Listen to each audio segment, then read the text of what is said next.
Hey, what's up, guys? It's Pete with MixBetterNow.com, and I'm coming to you with Mixing Drums Part 2 using the 80-20 rule. Let's check it out.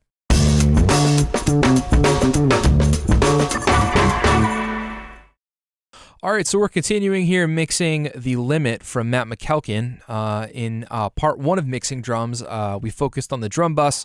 I kind of showed you how I had my routing set up and everything like that. So we're going to dive into the rest of the drum kit here. I'm just going to play a little bit of this for you so you can hear it again. The walls won't give up any answers. The ceiling tells a tale. I burned too many holes into the past. I can't make out a single sound. I'm hanging on to the telephone. All right.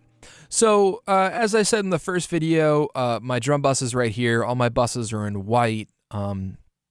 Everything to the left of this this blue bus is either a drum track, an effect send, or a parallel processing channel. So all the parallel stuff is in pink. My reverb sends are in black, and everything kind of funnels down to the drum level. The reason for that is very simple. I like to have everything on one fader. That way, when I solo up all of my drums, I have control over it for automation. So that way, when I bring everything down, you know, if I do any fader rides, sometimes I like to boost drums during the chorus. What's nice about this is if I were to send the reverb or the parallel compression or the parallel EQ out to my all effects bus, you're going to hear the wash in the background from that when I bring the volume down. So I send everything to this drum level fader right here. Just the way that I like to use it in my workflow, and that's really that. Now, what I want to do is I want to start. Most people start on the kick drums, but I like to start on the overheads. All right. And the reason I like to start on the drum overheads is because they give us an overall perspective of the drum kit. We get to hear every single drum, that's associated pretty much in the room through our overheads. I don't look at them as just cymbal mics. That being said, let's go ahead and solo those up. I have them pan hard left and right. They sound like this.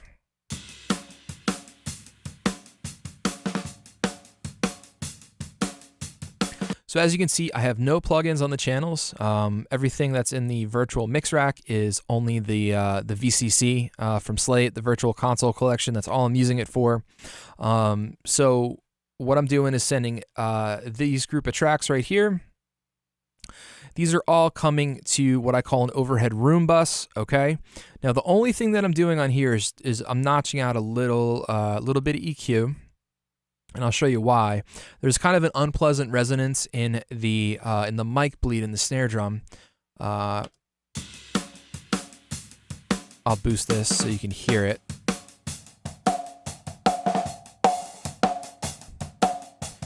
So you can hear that ringing frequency, and I am just cutting it. It is around 714. And then, the bus feeds into my drum bus. So I'm just relying on the compression and the EQ on my drum bus to take care of that. Bring in the room mics. Same thing.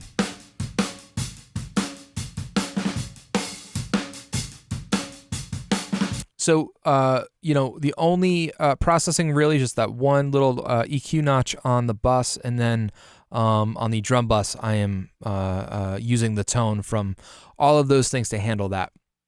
Now, the other things that I am doing on here, though, is I have a few sends set up. I'm doing some parallel compression. So if I bring in my drum crush, let's do that. Now we're going to hear this fatso that I have on a send.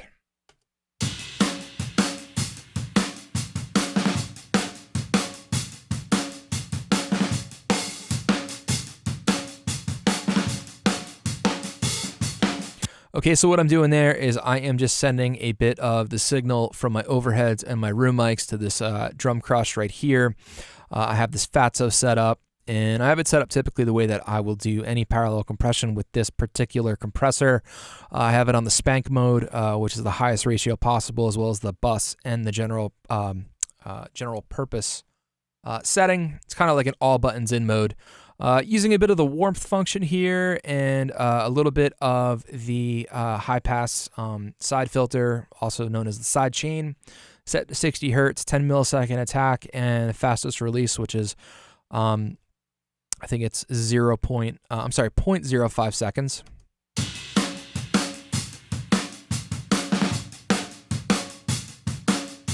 And then I have a little bit of EQ after it with an API. I'm boosting a little bit of 2 dB of 3K in there in the mid bands. So we'll bypass it.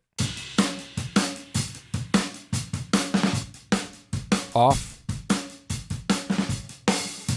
On. Okay, and then I am sending just a little bit of the drums to a little bit of reverb. Bring the reverb in. And these are going to a room setting that I like on the UAD Dreamverb.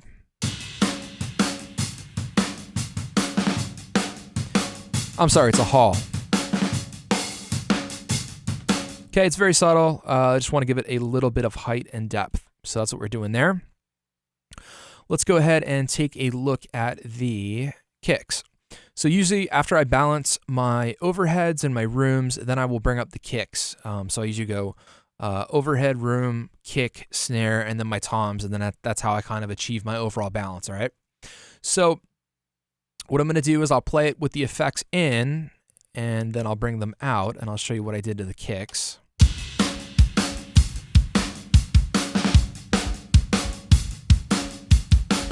So I like the kick tone. Let me show you how I got there. Now this is one of those situations where, unfortunately, I kind of had to deviate from my my bus tactic, if you will, where we've been doing the majority of our processing on the buses. Okay. As I've said in previous videos, whether it was on the mix bus video or the first drum mixing drums video, sometimes, of course, we're going to have to go into individual tracks and and kind of mix and process our audio that way. This is one such case where it happened. What I do is I send my kick in and my kick out tracks to a kick bus. I will blend the two signals and then I will process the kick bus as one track. Now, I just couldn't kind of sculpt the tone that I wanted, the tone that I was hearing in my head. So I had to go in individually on these guys, and I'll show you what I did. So working backwards, the first thing I'm doing here is I'm notching out that same snare drum that we heard in the overheads, okay? Just that weird ringy kind of tone. I'll boost it so you can hear it.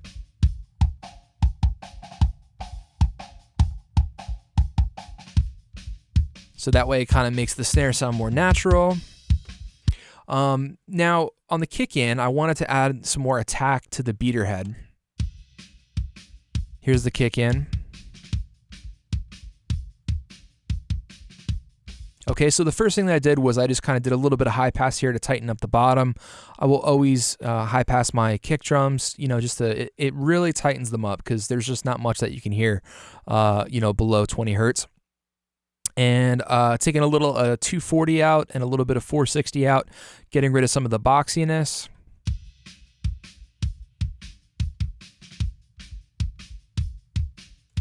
Now I wanted to add some EQ in to give it some power, to give it some low end, and to give it some attack on the beater. So I'm using the Neve 1081 here. Let's turn this on. I'll bypass the EQ. High pass filter at 27 hertz, using the low shelf boost at 56 hertz. Cutting some, it looks like 330 there, just to get a little bit more of that boxiness out. I'm taking the mid band at 4.7K and I'm boosting that to increase the attack of the beater head, and then I'm boosting a high shelf around 7K here. So let's take a listen. That's in. Out.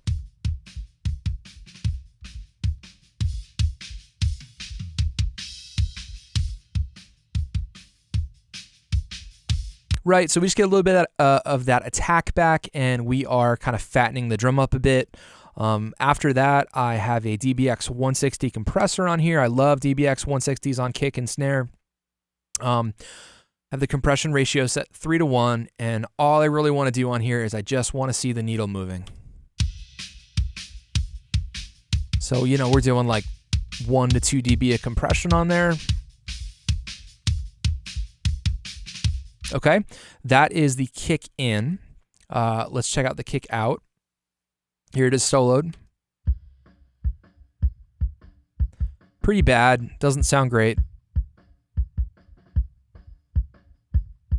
So first thing up, doing the Neve again, Neve 1081, doing a bit of boosting, pretty much the same frequencies all around. 27 on the high pass, 56 hertz boost on the low shelf. Now I'm cutting another frequency here, very close to the 330. I'm cutting out 470. I'm almost bottoming out the low mids there to get rid of that muddy boxiness. Boosting some 4.7 again on the mid band, and then I'm boosting 7K on the shelf. Turn it on. So here it's out. In. Right, really getting it back there. Okay, again, DBX 160 follows it up. Same settings, 3 to 1, and I just want to move the needle.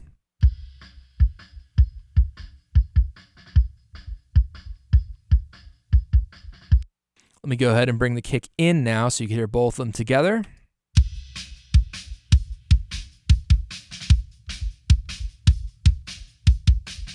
I love it. Normally what I would do here is apply a little bit of parallel compression to the kick, but I just kind of wasn't feeling it. So what I did go ahead and do is add some parallel EQ on my kick crush bus. So we're using a Neve here, just a different one, 1073. It's very similar, just doesn't have that extra mid band, and it has a couple different fixed EQ points. But what I'm doing here is we're high passing at 50 hertz. I'm boosting the low shelf at 35 hertz. We're boosting 4.8 on the mids to really increase that attack a little bit more, and then we are using the 12K shelf and boosting. So let's listen to that.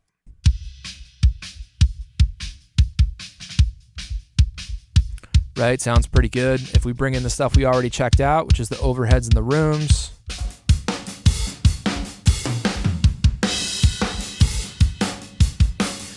So the drums already sound pretty good.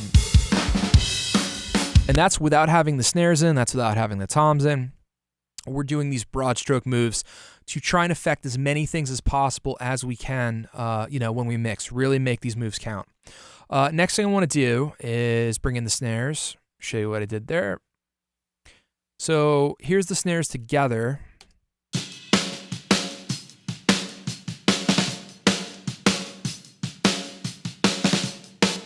Okay, gonna bypass everything.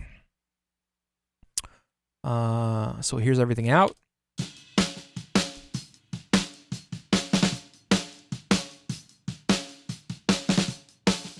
What I did here is I went ahead and grabbed the SSL channel strip, okay? And I am doing a couple things. I'm using it for the filtering. So we're using the high pass filter, kind of getting rid of everything below 120 hertz here. I'm EQing before I'm compressing. On the EQ, I am cutting about 3 dB of 500. I'm boosting some 1.5, 2K, some of that presence just to kind of push the snare forward a little bit. And then I'm boosting 8K on the shelf, about 3 dB. I really just wanted to push the snare forward. I just kind of wanted to give it a little bit more pop.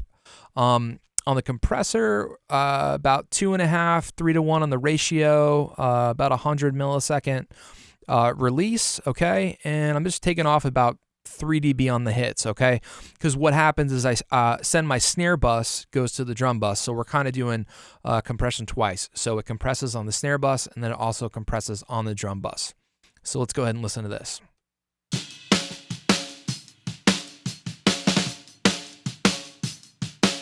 Off.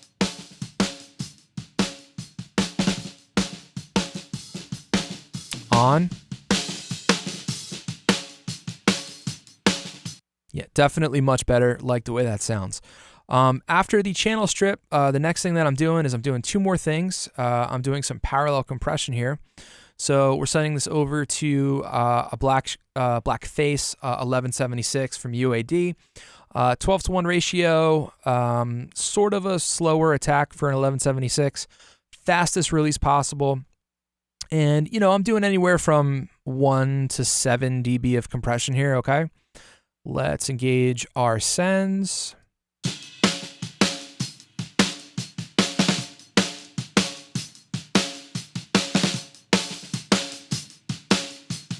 Just gives it a little bit more snap and a little bit more pop, of course. And then I have a reverb here. So we're going to one of my favorite snare drum reverbs, which is on the Waves H reverb. This is the Pooch snare. It's a great setting. It's under the Ken Pooch Van Druten. Couple great presets here. This whole plugin is great. I love it. But this Pooch snare is really, really nice. It's just kind of like a just a short reverb, kind of takes off some of the bottom and takes off some of the top with some filtering. Let's go ahead and listen to that.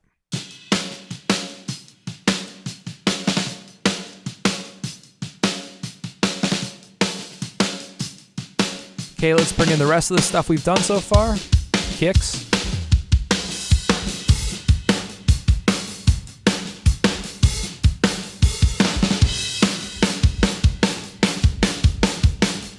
Drums are sounding really good, okay? I personally, I'm really digging the way that they're sounding.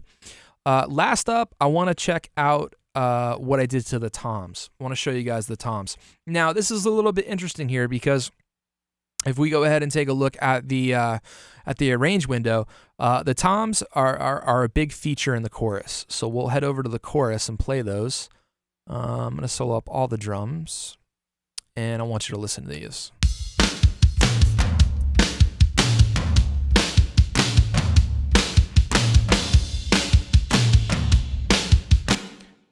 Help if I brought all the drums in. I was like, it sounded thin.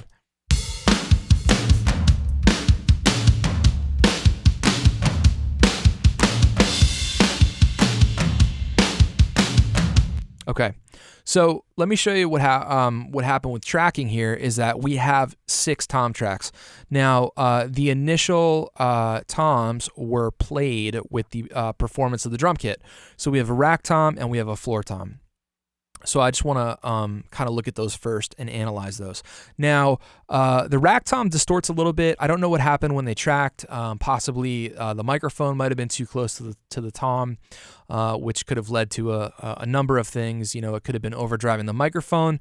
They could have been running the mic pre too hot. I'm not sure what happened, but mic bleed can be an advantageous thing sometimes, and I think in this song there's mic bleed happening pretty much all over the place, right? On our kicks, on our snares, we can hear mic bleed, of course, in the overheads. So I'm kind of embracing it here, and as you'll hear in the rack tom, we have some little bit of saturation.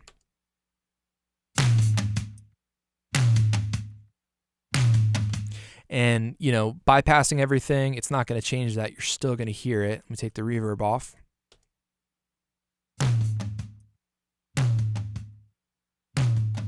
Okay, so what I did was I panned drummer's perspective, which for those of you who don't know means it's the same perspective you get when you're sitting at the drum kit. So for example, if you're right-handed, that means the hi-hat would be on your left, floor tom would be on your right, and the rack tom would be somewhere, up the middle or to the left. I hard pan the floor tom to the right. Now they do sound a little bit weak, and I just wanted to really beef up the tom sound because as you hear, here's the overdubs. The producer and the artist went back and they overdubbed 4 tom tracks after the performance. So there's 2 spot mics on the toms and there's 2 room mics with the toms. You can take a listen to these.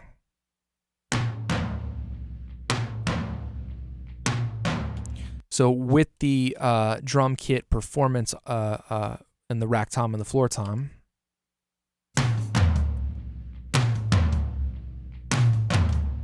All right, so we'll get to those in a second. But what I did was I split them up and I'm sending them each to 2 buses.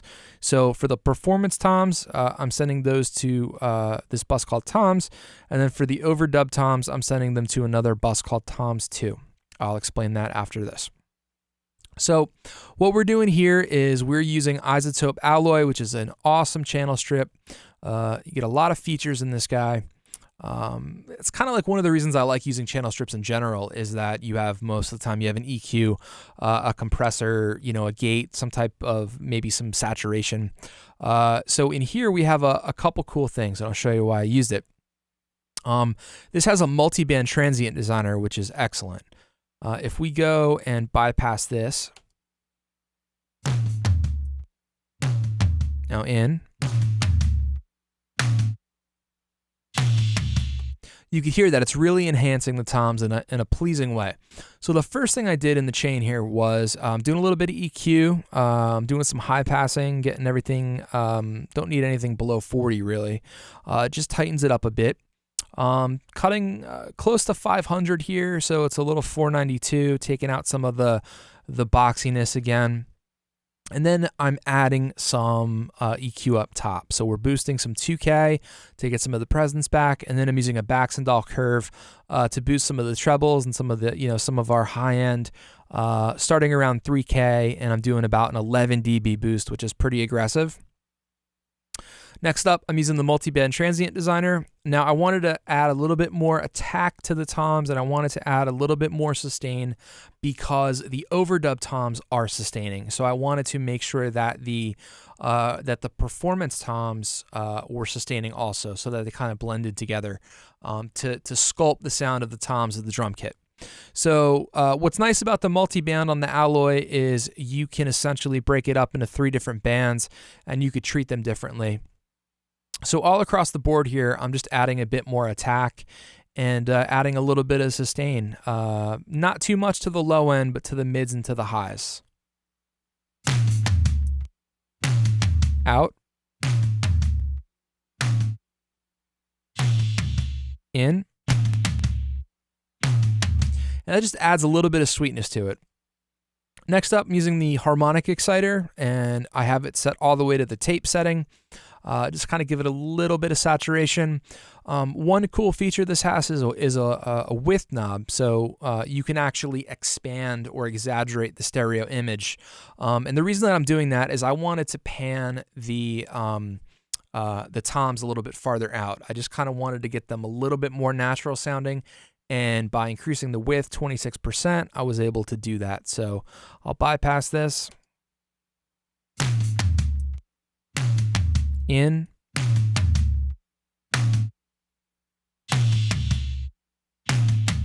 Okay, so you can kind of just hear it open up a little bit. The toms kind of go from here to kind of like here.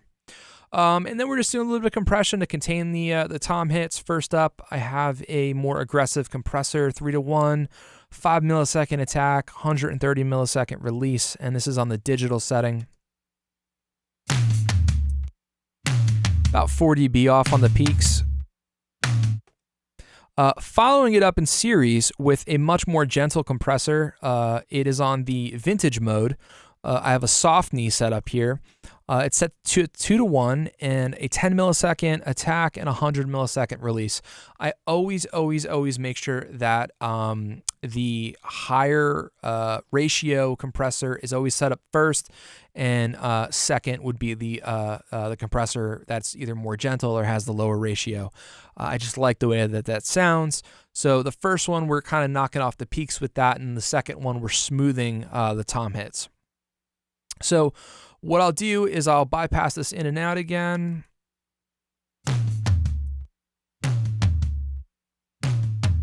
Okay, in.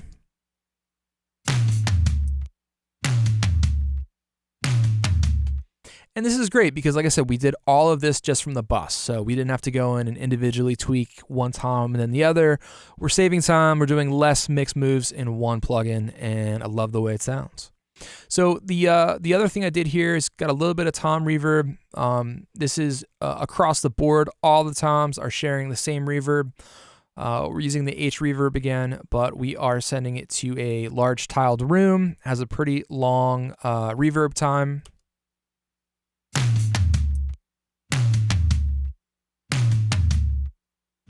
Turn it on.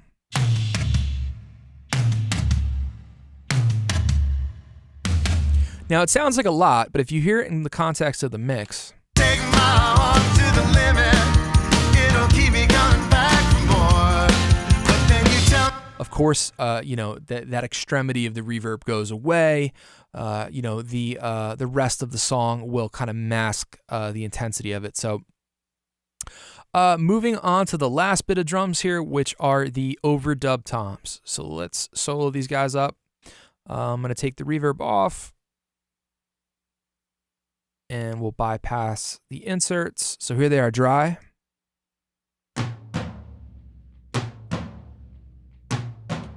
So on the 2 spot mics, I pan them hard left and right, and then on the 2 room mics, I also pan those hard left and right. Now the first thing I wanted to do in the chain here was I wanted to add some tape saturation. So I pulled open the J37 from Waves. This emulates a 2-inch Studer tape machine.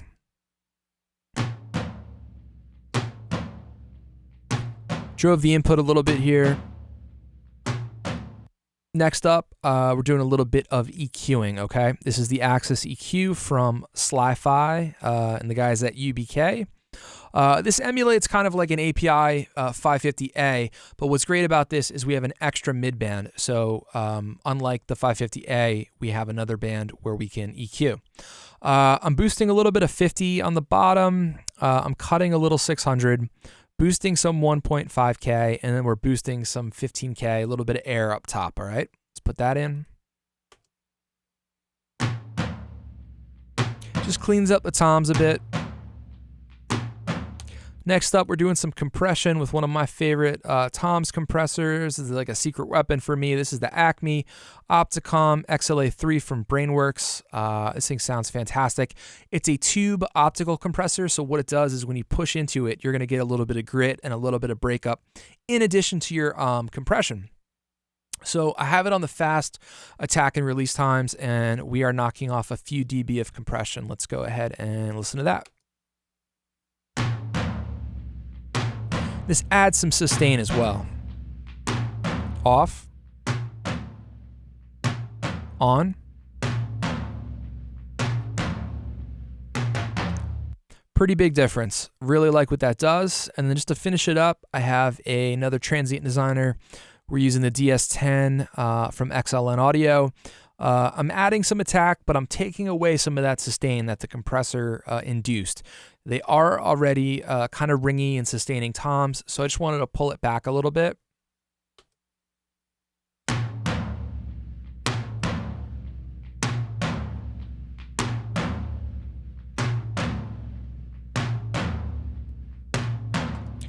And if we bypass everything in and out, this is everything out.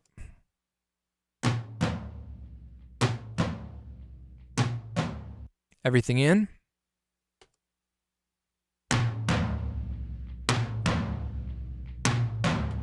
And lastly, let's put this tom reverb in, and we get this.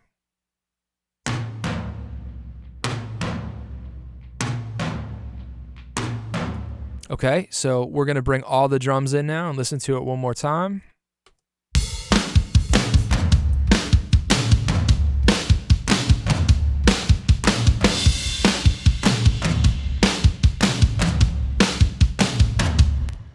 And I'm just really happy with the way that the whole kit kind of came together, right? We're not using any drum samples. We're working with the sounds that they gave us. I always try and use the drum sounds that I'm given if I can, because that's what the artist's vision was. That's what the producer's vision was. Those are the sounds they give you. That's what they want their drums to sound like. So, sometimes you have to use samples, if the drum sounds aren't up to snuff. But in a case like this where the drums do sound good, we can absolutely make it work to our advantage. And the way that we use the 80-20 rule here is that we're not going and pulling up each individual fader and taking a whole lot of time, or wasting time that way. We're making calculated moves using broad strokes by doing the majority of these things on the buses, using things like channel strips, serial compression, using some reverb, some parallel processing, and they all come together to sound pretty good. So I'll play it from the chorus, I'll bypass the drums, and you can hear everything in. Take my heart to the limit, it'll keep me coming back for more. But then you tell me your heart isn't in it, a different story than you saw before. I know you know the difference between